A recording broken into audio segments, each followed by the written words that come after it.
The Eastern Business Report right here on the Afia Business Morning.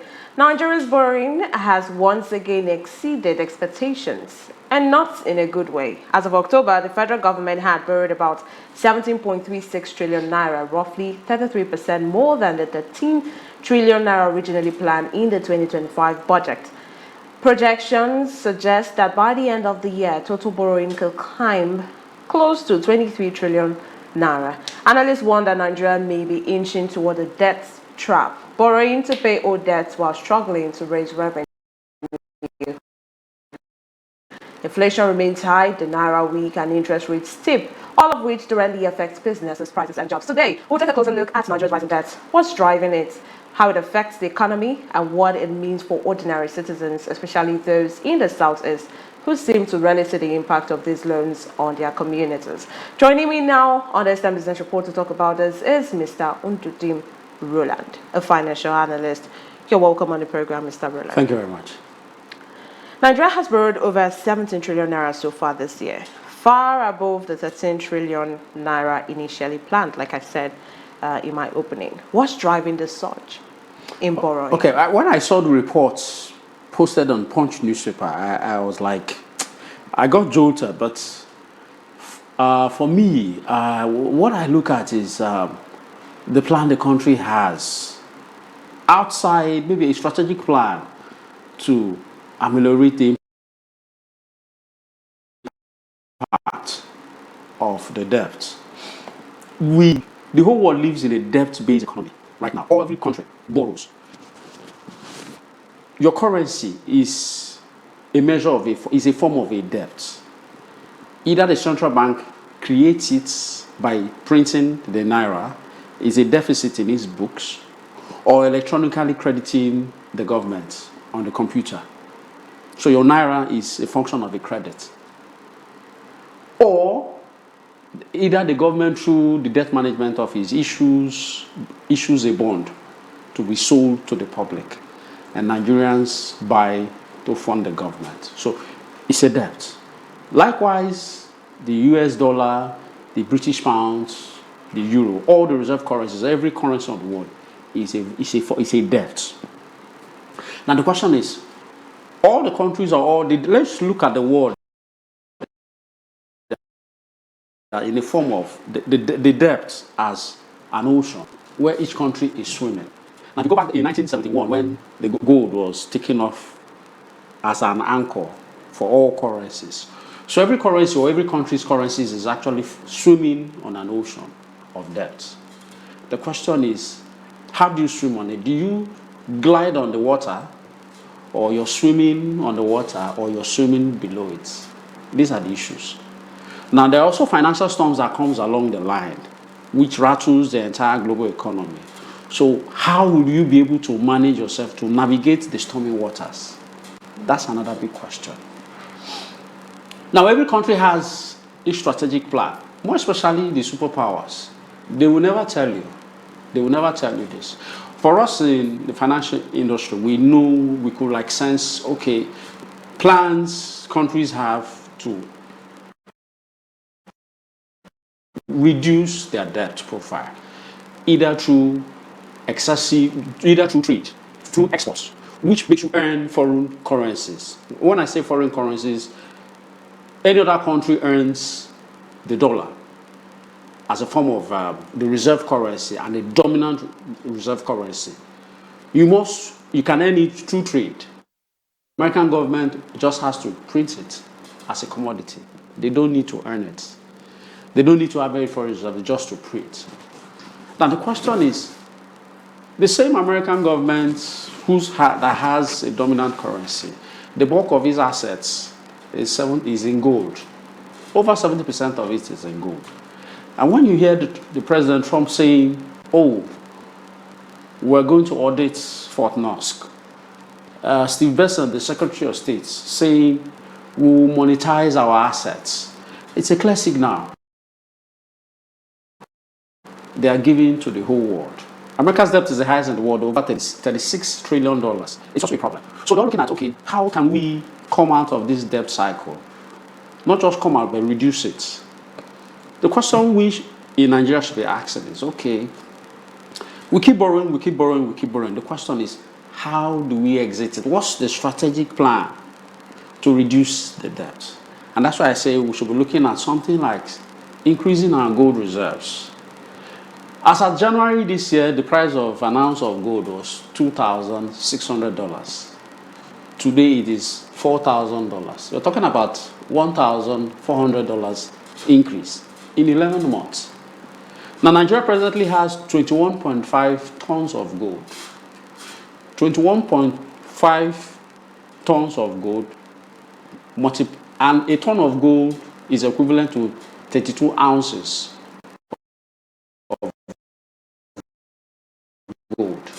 An ounce of gold is $4,000, but we have 21.5 CBN records. So we multiply 21.5 times 32,000 ounce times $4,000. You're talking about $900 million added to the treasury of the central bank. So it's an alternative to increasing your foreign reserve. You can imagine if the country had close to 500 tons of gold or 1,000 tons of gold. You could see it's an avenue where we could, whenever the price of gold is revalued on the books of the central bank, you could see there's an additional income to the statement of the government, which you can use to clear the debt. And so that's a complete strategy of exiting debt. Because whenever you borrow, you must find an alternative, you must find a means. Either from your trade you're embarking on to record surpluses, not just to pay your debt, but also fund the next budget. Or you're reducing your excessive expenditures, managing your expenditures properly, and so that your budget deficit does not rise faster than your revenue. Then you could see there's a pathway to paying off your debt. In 10 months, Nigeria has borrowed over 17 trillion naira, like I said earlier. That's 33%, almost 33% above what was budgeted for borrowing in 2025 in just 10 months, which means Nigeria might borrow more before the year ends. Why are we really borrowing? What is driving this surge? Why is Nigeria borrowing more than budgeted? Okay, we can look at it from different sides. Mind you, we've established the world's debt-based system. You borrow money into existence to fund government budgets, in addition to the taxes you earn. So that's established. The question is, most likely our revenue projections, we are not meeting it. That's what it indicates, clearly indicates that, okay, we're yet to meet our revenue projections. Mind you, the budget for this year was based on 2.2 million barrels of oil. We're presently doing 1 barrels. So you could see there's a revenue shortfall. So once you have a revenue shortfall, there's no other alternative other than to borrow. And so we will exceed, most likely we're exceeding, it's not surprise, the reports out there that we've exceeded it. But we still need to establish the fact that the country, the government and the budget came out 4 or 5 months ago to borrow $29 billion in different denominations.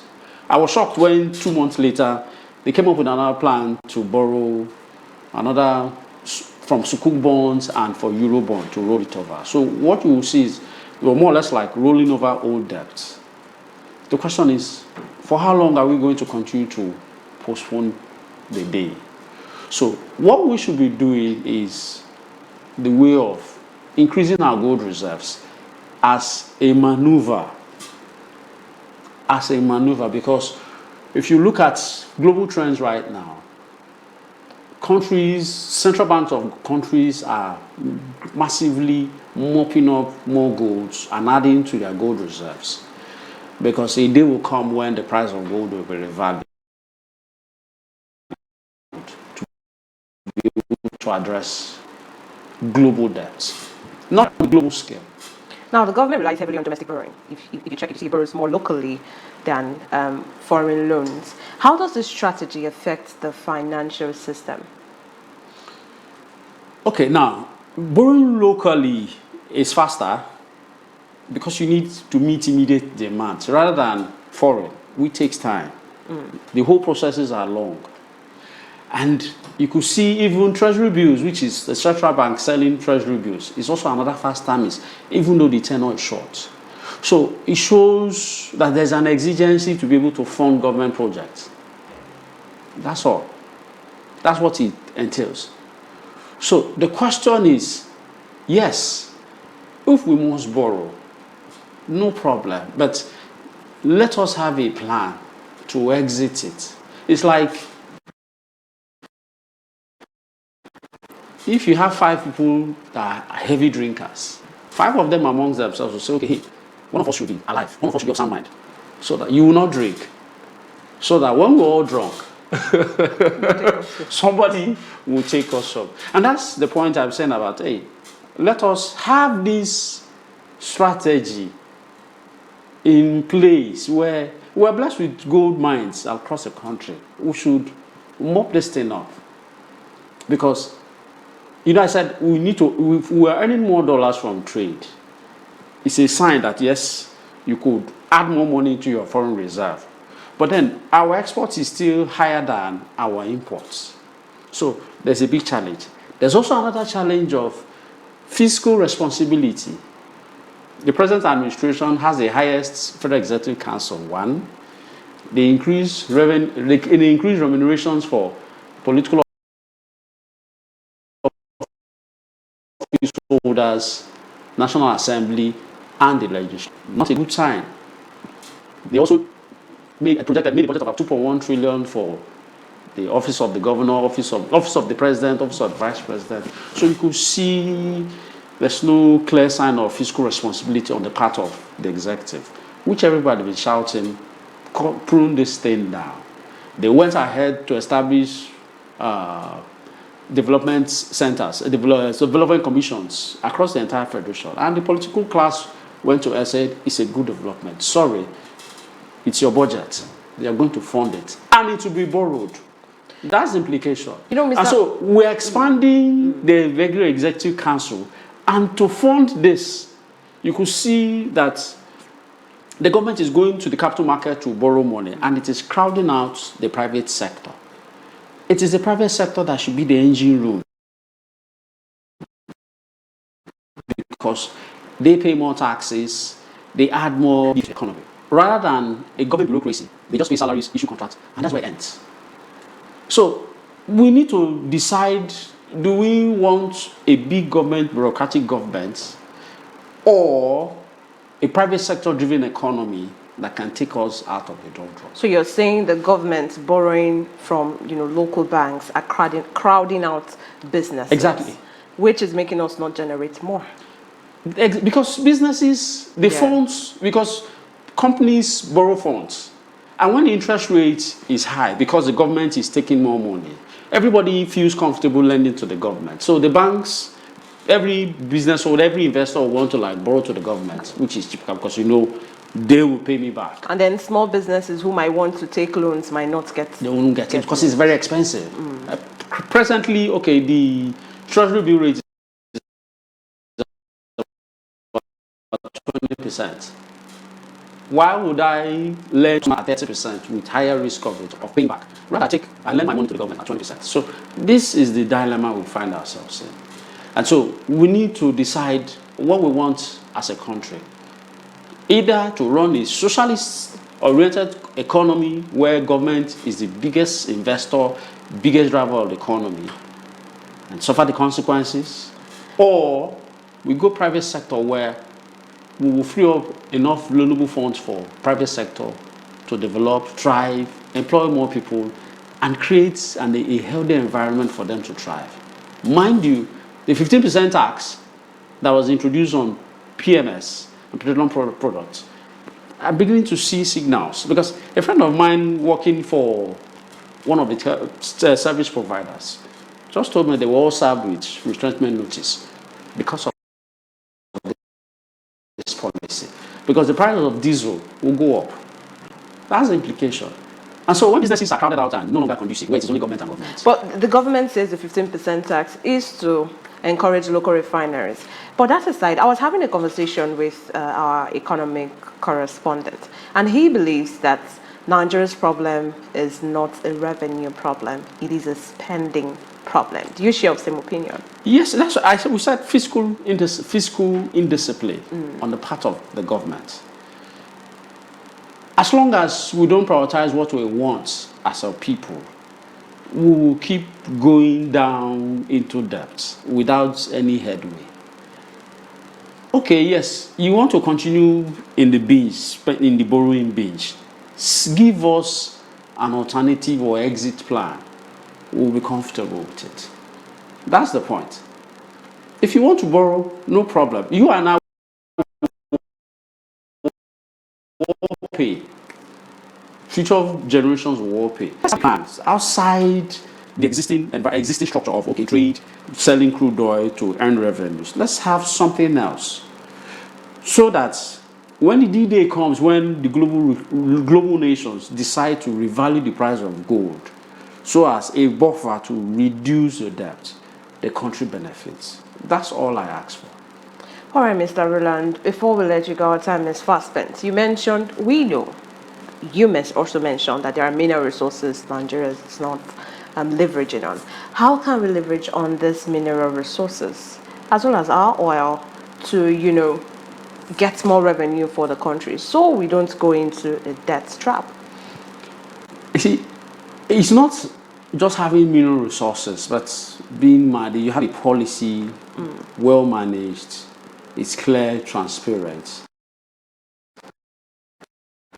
and everybody buys into it. And the oil mineral act is only effective maybe down where you have the crude oil.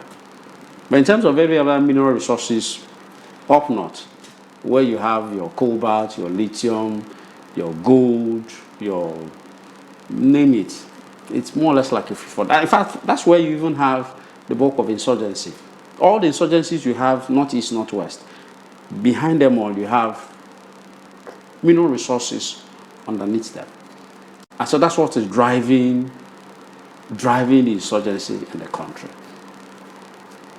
Thank you so much, Mr. Roland, for joining us on the program today. Thank you very much.